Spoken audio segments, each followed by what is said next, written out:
সীমাদাতে প্রতি বছর লক্ষ লক্ষ হাইড্রেঞ্জায়া ফুল ফোটে। পুরো পাহাড় যেন নীল, বেগুনি, গোলাপি আর সাদা রঙের এক বিশাল কার্পেটে পরিণত হয়। চলুন আজকের ভিডিওতে আমরা ঘুরে দেখি এই অপূর্ব ফুলের স্বর্গ। হ্যালো বন্ধুরা, আসসালামু আলাইকুম। কেমন আছেন? আশা করছি অনেক ভালো আছেন। এই যে আমার পাশে দেখতে পাচ্ছেন হাইড্রেঞ্জায়া ফুল, আর এই ফুল দেখার জন্যই আজকে আমরা কোম্পানি থেকে ট্যুরে যাচ্ছি, আমি এবং আমার কয়েকজন কলিগ মিলে। তো একসাথে তো আসলে সবাই কাজ অফ রেখে যাওয়া যায় না, সেজন্য আজকে 4 জন, কালকে 5 জন এইভাবে আর কি যাইতেছি আমরা। আমার এখান থেকে প্রায় আর কি মাইক্রোতে করে যেতে সময় লাগবে প্রায় 20-25 মিনিটের মতো। সেই জায়গাটাতে যাচ্ছি। তো আমি আগে অফিসে যাবো, সেখান থেকে আমরা সবাই মিলে একসাথে যাবো। তো চলুন যাওয়া যাক। আজকে ওয়েদারটা অনেক সুন্দর, এই যে দেখেন কত সুন্দর রোদ, আর সামনের দিকে হচ্ছে সমুদ্র।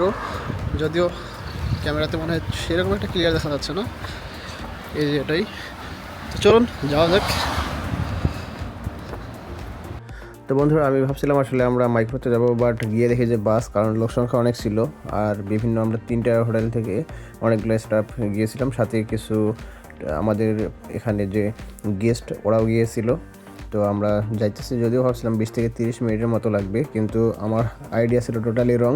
প্রায় যেতে সময় লেগেছে 1 ঘন্টার মতো। তো আমরা যাচ্ছি পাহাড় এবং সমুদ্রের সাইড দিয়ে একবারে সুন্দর একটা রোড দিয়ে।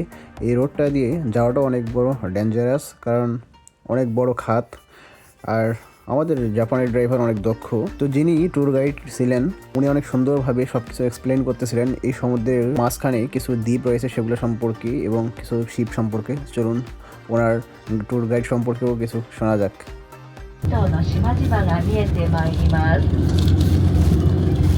先ほどご覧いただきました伊豆大島が左手後方となります。伊豆大島が左側、ちょっと振り返った形で見えてまいります。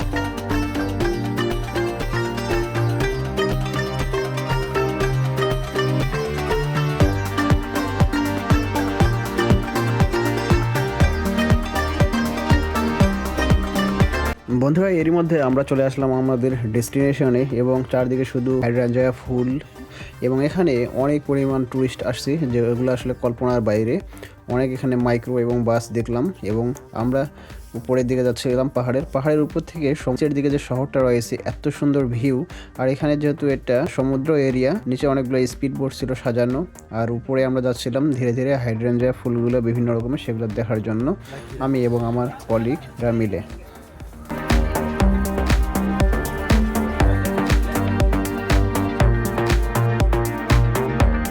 এই পার্কে রয়েছে 100টিরও বেশি প্রজাতির হাইড্রেঞ্জায়া ফুল, এবং পুরো পার্ক জুড়ে 3 মিলিয়নেরও বেশি ফুল ফুটে থাকে, যা জাপানের অন্যতম বৃহৎ হাইড্রেঞ্জায়া প্রদর্শনী হিসেবে পরিচিত।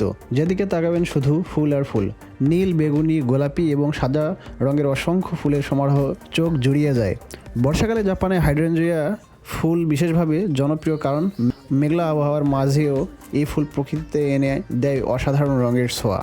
সবচেয়ে আকর্ষণীয় বিষয় হলো অবস্থান। পাহাড়ের ওপর থেকে দেখা যায় বিশাল সমুদ্র, সীমাদা বন্দর এবং সবুজ পাহাড়। নীল পাহাড়ের পটভূমিতে রঙিন ফুলের দৃশ্য সত্যিই অসাধারণ। এখানে দাঁড়িয়ে মনে হবে যেন প্রকৃতি নিজেই একটি জীবন্ত চিত্রকর্ম তৈরি করেছে। এখন আছি আজিসাই মাতসুরির এই জায়গাটায়, হাইড্রেঞ্জায়া ফ্লাওয়ার। এখানে পাহাড়ের একবারে নিচ থেকে উপর পর্যন্ত শুধু এই যে হাইড্রেঞ্জায়া ফ্লাওয়ার, এটা দেখার জন্য এখানে এত পরিমাণ ট্যুরিস্ট আসছে। আর এখানে আমাদের অফিস থেকে কলিগ আসছি আমরা সবাই একটা বাসে করে। আমি আসলে শুরুতে ভাবি নাই যে আমরা বাসে করে আসবো, কারণ আমি শুরুতে ভাবছিলাম যে মনে হয় মাইক্রোতে করে যাব, অল্প কয়েকজন। বাট পরে দেখি যে প্রায় 20-25 জনের মতো, পরে একটা বাসে করে আসলাম। এদিকে এগুলো হচ্ছে সব ফ্লাওয়ার। যদি বৃষ্টির পর আসেন, তাহলে ফুলগুলোর উপর জমে থাকা পানির ফোঁটা সৌন্দর্যকে আরও বাড়িয়ে দেয়। হাইড্রেঞ্জায়া ফেস্টিভ্যাল শুধু ফুল দেখার অনুষ্ঠান নয়, এখানে রয়েছে স্থানীয় খাবারের স্টল, সাংস্কৃতিক পরিবেশনা এবং বিভিন্ন স্মারক সামগ্রী। সীমাদা তার তাজা সামুদ্রিক খাবারের জন্য বিখ্যাত। অনেক দর্শনার্থী ফুল দেখা শেষে স্থানীয় রেস্টুরেন্টে সুস্বাদু সি ফুড উপভোগ করেন। পরিবার, বন্ধু কিংবা একাকী ভ্রমণকারী সবার জন্য এটি একটি অসাধারণ অভিজ্ঞতা। যদি আপনি ছবি তুলতে পছন্দ করেন, তাহলে আজিসাই মাতসুরিতে আপনারা আসতে পারেন। সকালে খুব তাড়াতাড়ি এলে কম ভিড়ের মধ্যে সুন্দর ছবি তুলতে পারবেন।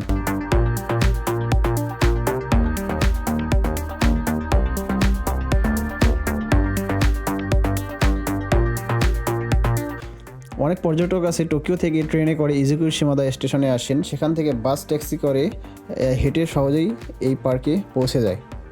সাধারণত জুন মাসে এই উৎসব চলে এবং জুনের মাঝামাঝি সময়ে ফুল সবচেয়ে সুন্দর অবস্থায় থাকে। প্রকৃতির সমুদ্র এবং রঙিন ফুলের অপূর্ব সমন্বয় দেখতে চাইলে এই পার্কে আপনাকে অবশ্যই আসতে হবে। জাপানের এই সুন্দর ফুলের উৎসব প্রতি বছর হাজার হাজার দর্শনার্থীকে মুগ্ধ করে।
তো ফুলের ফেস্টিভ্যাল দেখা শেষ করার পর এখানে একটা টেম্পল রয়েছে যেটা অনেক বড় বিখ্যাত। এই টেম্পলের এখানে অনেক কিছু তাদের ইতিহাস রয়েছে।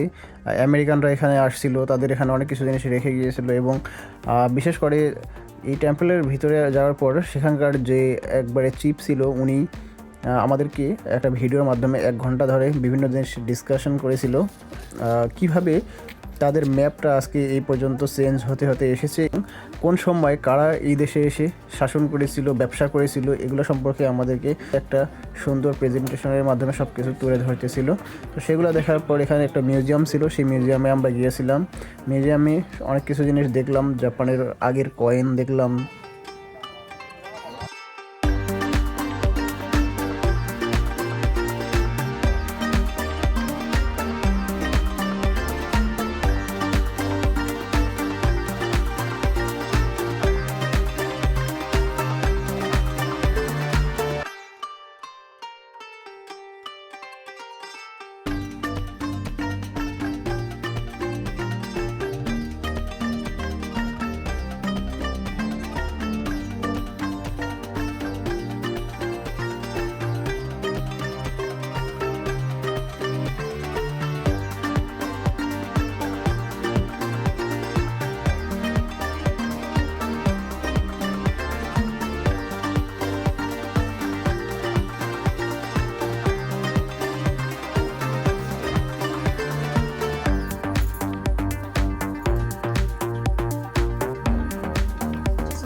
全国に出回ったんで、これが一番有名なベリーの絵になるんですが、実は、この元になってる絵がここの寺にあります。それがこれなんです。これ肉質なんですが、書いた人の名前まで書いてあります。歌川国信って書きましたって書いてあるんですが、この人活躍したのが文化文政時代。ベリーがやってくる2、30年前です。じゃあ誰書いたんだこれ。ここに漢字でオランダに似せた絵と。つまりこれオランダ人書きました。